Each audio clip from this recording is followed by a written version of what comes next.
And when he arrived here, we began training him that very day. The training doesn't stop. We keep our sea lions pretty busy, and we'll explain how and why we train them as the show goes on. Now, this one here, he's now 15, and he now weighs about 150 kilos. He will put on a bit more weight over winter time every year when he eats a lot more fish. At the moment, his appetite is not that great, but hopefully he's going to stick around, show you what he can do, and he always starts with a wave. If you stick an arm in the air, give him a wave, you might get a wave back. That's what we like to see, a bit of waving, give them a bit of wave back. That's a bit of a wave back. And yes, he likes any attention basically. He loves a bit of waving. I get the odd flipper shake, I might even get a kiss if he's in a good mood. Thank you. But he likes attention in the form of clapping. If you see him doing that, join in, give him a round of applause. Now, the species of sea lion that we have here, they are California sea lions, all four of them, and they're all male or bull animals. These animals, they're not endangered, they're not classed as threatened, they're doing pretty well. And that is the main reason we've got no intentions of breeding them at the moment.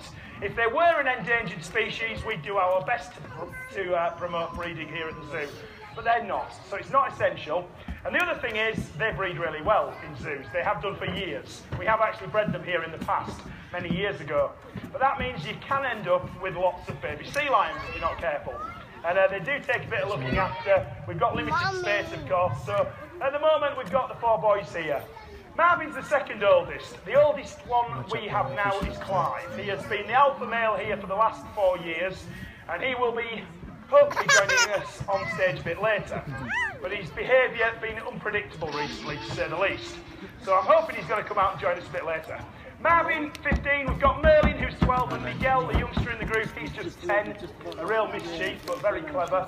Merlin, sadly, not feeling too good today.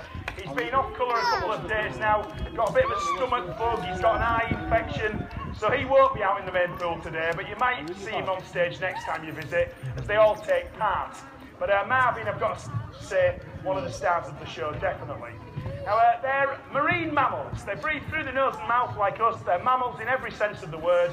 And they can hold their breath for about 15 minutes. There are the very sharp front teeth, which are essential to them in the wild. They will bite if they feel nervous or threatened. They're not afraid to use their teeth. They're more likely to do so at the moment because we're in the middle of the breeding season. And that means they're all quite aggressive. They have a very, very small appetite at the moment. Sometimes I bring him out here, throw him a fish, he spits it out. But usually it all disappears down there, and in winter they eat a lot of it. He can eat 10% of his own body weight every day. A lot of fish. Clive can get through a ton of fish a month in winter time. But at the moment, there's not much of an appetite. And he went for a couple of days without eating this time last year, didn't you? Clive went for 6 days, Merlin about the same. That's no concern because in the wild they'll go for up to 8 weeks at this time of the year without eating a single fish. So they lose a lot of the weight. Now they've got an outer coat which is actually fur. They look smooth and slippery when wet, but they are furry. And they're nothing at all like lions, apart from the fact the males develop a slight mane around the neck. That's where the similarity ends.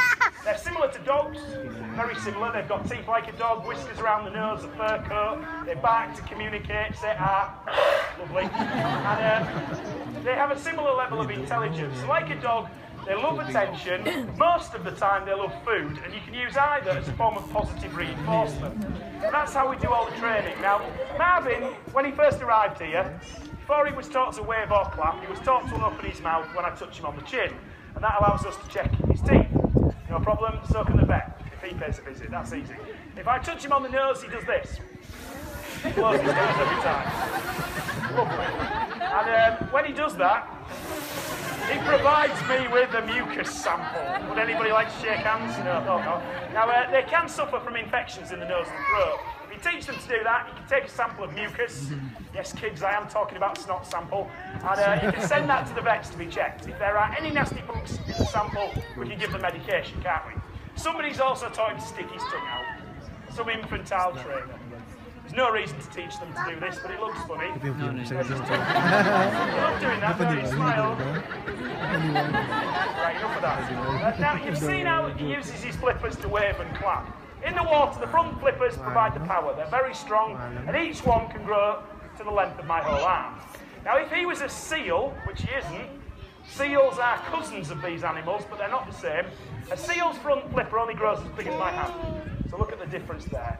Seals use the back flippers for power in the water. They hardly use the front flippers when swimming, so they don't get as big as a sea lion's front flipper.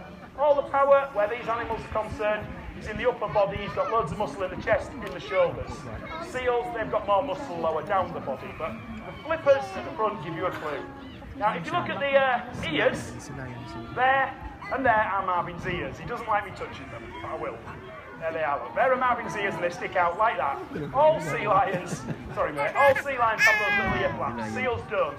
A seal's ear is nothing more than a little hole on the side of their head. So if the ears stick out, you're definitely looking at a sea lion. We mentioned the mane around the neck that the males develop. Some seals develop a mane, so don't look for that. But look at how he walks. He walks on all four flippers. The back flippers, they can tuck underneath his body. The front flippers bend in the middle, so he's walking on all fours. If he's feeling a bit lazy, he doesn't use the back flippers at all. If he wants to, he'll just drag them behind him. But when they need to move faster, they can use all four flippers, and they are pretty quick. They can run, jump, and climb, no problem. No problem for a sea lion, but that is a problem for a seal. Seals on land can't move that quickly. And they do come out onto the land frequently. People always think that sea lions like this have to be in water or they have to be wet. It's not the case at all. During breeding season, a big male California sea lion like Clive would stay out of water for up to 8 weeks completely. Not eating at all, not going in the water at all, defending territory, fighting off any other male that comes near, whilst mating with the females, which produce pups the following